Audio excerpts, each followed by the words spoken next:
இன்றைக்கி இந்த வீடியோவில் மிக முக்கியமான ஒரு ஜோதிட தாள்களையும் ரொம்ப அதிரடியான ஒரு ஆன்மீக தாள்களையும் இந்த வீடியோவில் பார்க்க போகிறோம். ஸோ பார்க்குறதுக்கு முன்னாடி எதை பற்றிய தாள்களை பார்க்க போகிறோங்கிறத இன்ட்ரோவில் ஷேர் பண்ணுறேன். எதை பற்றிய தாள்களை பார்க்க போகிறோங்கிறத இன்ட்ரோவில் தெரிஞ்சுக்குங்க.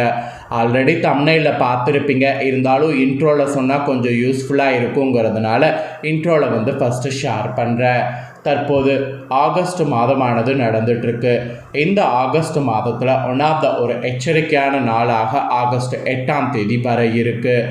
அன்றைக்கி தமிழ் மாதம் பார்த்திங்கன்னு வச்சுக்கோங்களேன், 4வது மாதமான ஆடியுடைய 23ஆம் நாள், கிழமை அன்னைக்கு வெள்ளிக்கிழமை. இந்த ஒரு நாள் சாதாரண நாள் கிடையாது, 4 விதமான சிறப்புகள் கொண்டு வந்திருக்கு. இந்த ஒரு நாளில் அப்படி என்ன 4 சிறப்புகள் அப்படின்னு கேட்குறீங்களா? ஃபஸ்ட்டு, இந்த நாள் ஆடியுடைய 4வது வெள்ளி. அப்புறம் 2வது, இந்த நாள் ஆடி பௌர்ணமி. 3வது, இந்த நாள் வரலட்சுமி நோன்பு. 4வது, இந்த நாள் பெருமாளுக்கு உகந்த திருவோண விரதம். இந்த ஒரு நாளில் இந்த 4 சிறப்புகள் வந்திருக்கு. இதனால் கிரகங்களிடையே பயங்கரமான மாற்றங்கள் ஏற்படுது. இந்த மாற்றங்கள் ஒவ்வொரு ராசிக்காரங்களுக்கும் தாக்கத்தை ஏற்படுத்தும். அப்படி ஏற்படக்கூடிய தாக்கத்தை அந்தந்த ராசிக்காரங்க தெரிஞ்சு பயனடையணுங்கிறதுனால ஒவ்வொரு ராசிக்காரங்களுக்கும் வரலட்சுமி நோம்புக்கு பிறகு என்ன நடக்குங்கிறத ஷேர் பண்ணிட்டு வரேன். அதில் இன்றைக்கி இந்த வீடியோவில் சிம்ம ராசிக்காரங்களுக்கு ஷேர் பண்ண போகிறேன். சிம்ம ராசியில் பிறந்த நேயர்கள் இந்த ஒரு வீடியோவை ஸ்கிப் பண்ணாமல் பாருங்கள். கிரகநிலைகளில் சேர்க்கை காரணமாக உங்களோட ராசிக்கு வரலட்சுமி நோம்புக்கு பிறகு என்ன நடக்கும் அப்படிங்கிற பலன்களை தெரிஞ்சு அதற்கேற்ப நடந்து பலன் பெறுங்க. அதுக்கு முன்னாடி இந்த நாள் சாதாரண நாள் கிடையாது. வரலட்சுமி விரதத்தன்னைக்கு நாம் முறையாக பரிகாரம் செய்யணும். அந்த பரிகாரம் எப்படி செய்யணுங்கிற ஆன்மீக தாள்களை ஃபஸ்ட்டு உங்களுக்கு ஷேர் பண்ணுறேன். ஸோ வரலட்சுமி விரதம் எப்படி இருக்கணும் அப்படிங்கிறத தெரிஞ்சுக்குங்க. அதுக்கப்புறம் உங்களோட ராசிக்கு கிரகநிலைகளால் என்ன பலன் கிடைக்குங்கிறத அதிரடியாக இந்த வீடியோவில் பார்க்கலாம். வரலட்சுமி விரதம் என்பது லக்ஷ்மி தேவிக்கு அர்ப்பணிக்கப்பட்ட ஒரு சக்தி வாய்ந்த மற்றும் மங்களகரமான விரத நாளாகும். இந்த நாளில் விரதம் மற்றும் பூஜை செய்கிறதுனால வரங்களை அந்த வரலட்சுமி தாயார் வழங்குவாங்க. வரங்களை வழங்கக்கூடிய வரலட்சுமி வடிவத்தில் பார்த்திங்கன்னு வச்சுக்கோங்களேன், நம்ம வரலட்சுமியை வீட்டில் அழைக்கிறோம். வரலட்சுமியில் வரோம் அப்படின்னா வரம் நமக்கு கிடைக்கும். லக்ஷ்மிங்கிறது செல்வம் மற்றும் செழிப்புடைய அடையாளம். ஸோ வரலட்சுமி நோன்புடைய இதே வரத்தையும் செல்வத்தையும் செழிப்பையும் பெறுவது தான். மெயினாக திருமணமான பெண்கள் முக்கியமாக கடைபிடிக்கக்கூடிய விரதம் தான் இந்த விரதம். இந்த விரதத்தை கடைபிடிக்கிறதுனால நிறைய மாற்றங்கள் நம்ம லைஃப்பில் ஏற்படும். குடும்பத்தில் செழிப்பு, செல்வம் இதெல்லாம் உண்டாகும். கணவர்கள் மற்றும் குழந்தைகளுடைய ஆரோக்கியம் மற்றும் நீண்ட ஆயுள் கிடைக்கும். எல்லாத்துக்கும் மேலே வீட்டில் சுபமும் அமைதியும் உண்டாகும். இந்த 2025 ஆண்டில் வரலட்சுமி விரதம் ஆகஸ்ட் 8ஆம் தேதி வெள்ளிக்கிழமை அன்னைக்கு கொண்டாட இருக்குது. வரலட்சுமி விரதம் ஏன் முக்கியமாக கொண்டாடணும் அப்படிங்கிறதையும் சொல்கிறேன். இந்த ஒரு வரலட்சுமியை வழிபட்டால் அஷ்டலட்சுமிகளுடைய ஆசீர்வாதங்கள் பெற முடியும். ஏன்னா இந்த லக்ஷ்மியில் 8 தெய்வங்கள் வடிவங்கள் அடங்கியிருக்கு. செல்வம், உணவு மற்றும் விவசாயம், வீரம், வெற்றி, உடல்நலம், அப்புறம் சந்ததியினர், சக்தி, அறிவு, இந்த 8ஐயுமே நாம் பெற முடியும். ஆக்சுவலி இது மட்டும் இல்லாமல் வீட்டில் ஒரு விதமான மிகுதி, அமைதி, மங்களம் கூட கொண்டு வரும். இந்த விரதத்துடைய பலனே அஸ்வமேத யாகம் செய்வதற்கு சமமாக கருதப்படுகிறது. இப்பேற்பட்ட வரலட்சுமி விரதத்தை என்ன மாதிரி கடைபிடிக்கணும் அப்படிங்கிறத இப்போ நான் சொல்கிறேன், அதை தெளிவாக நோட் பண்ணிக்கோங்க. ஆகஸ்ட் 7ஆம் தேதி அன்னைக்கு கரெக்டாக வியாழக்கிழமை மாலையில் வீட்டை நன்றாக சுத்தம் செய்யணும். பூஜை செய்யக்கூடிய இடத்த ரங்கோலி மற்றும் பூக்களால் அலங்கரிக்கணும். அப்புறம் கலசம் தயார் பண்ணணும். ஒரு வெள்ளி அல்லது பித்தளை பானையை எடுத்து அதில் அரிசி இல்லைனா தண்ணீர் நிரப்பணும். அதில் வெத்தலை, நாணயம், மஞ்சளை போட்டு அதன் மேலே ஒரு தேங்காயை வைத்து ரெடி பண்ணணும். சேலை இல்லைனா லக்ஷ்மியுடைய முகமூடியால் அந்த கலசத்தை ரெடி பண்ணிடணும். ரெடி பண்ணதை வீட்டுக்கு அழைச்சிடணும். அப்புறம் வெள்ளிக்கிழமை அம்மன் வீட்டில் இருக்கிறதுனால அதிகாலையில் எழுந்து புனித நீராடி பாரம்பரிய உடைகளை அணியணும். அப்புறம் காலையில் சங்கல்பம் செய்யணும். அப்புறம் கலசத்தை திரும்ப அலங்காரம் பண்ணணும். கலசத்துக்கு மஞ்சள் குங்குமம் வைத்து புதிய பூக்கள், நகைகள், மாயிலைகள்லாம் கொண்டு அலங்கரிக்கணும். அப்புறம் வரலட்சுமி பூஜைக்கு இனிப்பு பொங்கல், தேங்காய், வாழைப்பழம், பழம் இந்த மாதிரி நெய்வேத்தியங்கள் வழங்கணும். நெய்வேத்தியங்கள்லாம் வணங்கினதுக்கு பின்னாடி அஷ்மியுடைய அஷ்டோத்திர மந்திரத்தை 108 முறை வந்து ஜெபிக்கணும். அப்புறம் கற்பூரம் மற்றும் விளக்குகளோடு ஆரத்தி வந்து கலசத்துக்கு செய்யணும்.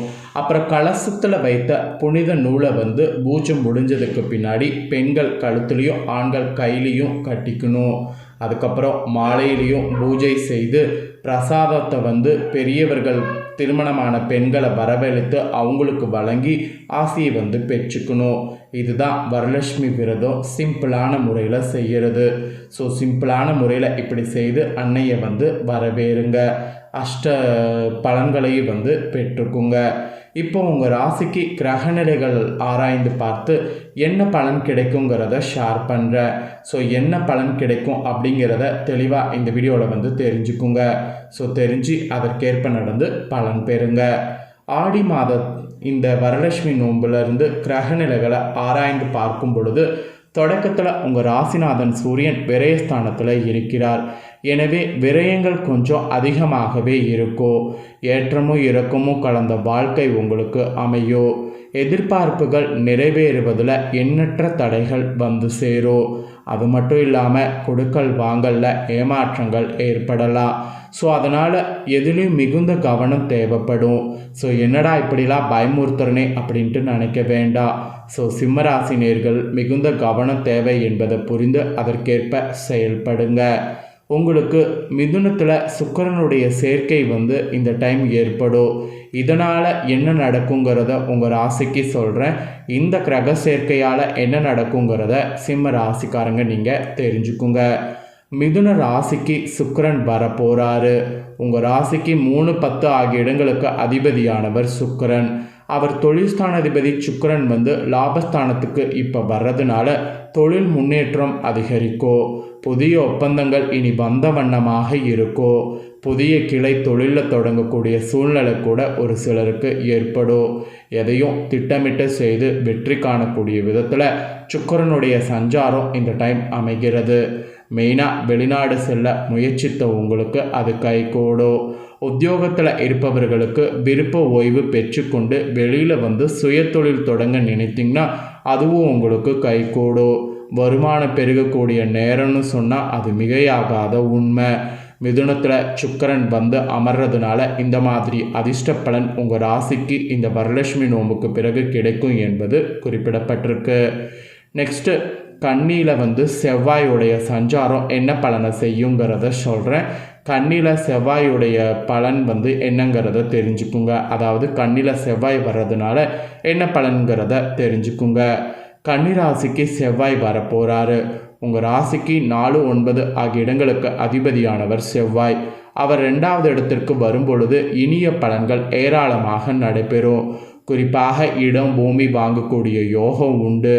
எதிர்கால நலன் கருதி நீங்கள் எடுக்கக்கூடிய முயற்சிகள் யாவிலும் வெற்றி கிடைக்கும். பண தேவை உடனுக்குடனே பூர்த்தியாகும்.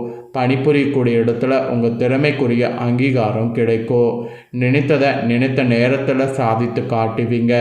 தொழில் வளம் உங்களுக்கு மேலோங்கும். சொத்துக்களால் லாபமானது ஏற்படும்.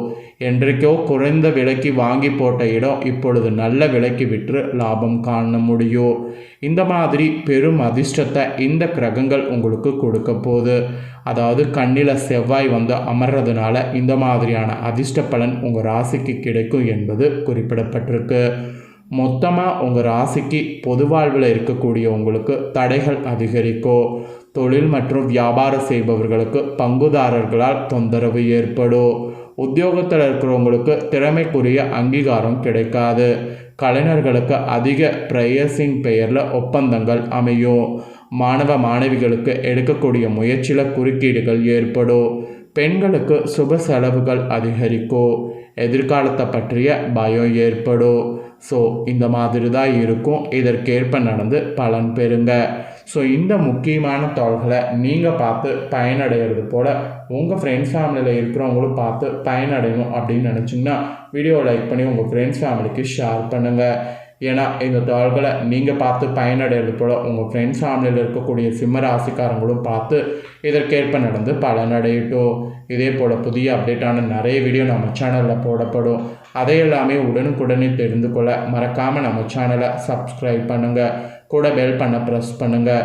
ஃபஸ்ட் டைம் பார்க்குறவங்க அதை நீங்கள் பண்ணிட்டீங்கன்னா இனி நான் போகிற மற்ற அப்டேட்டான எல்லா வீடியோஸும் உடனுக்குடனே தெரிந்து கொள்ளலாம். ஸோ மறக்காமல் பண்ணுங்கள். நெக்ஸ்ட்டு வேறொரு வீடியோவில் வந்து உங்களை அப்டேட்டோடு சந்திக்கிறேன். தேங்க்யூ.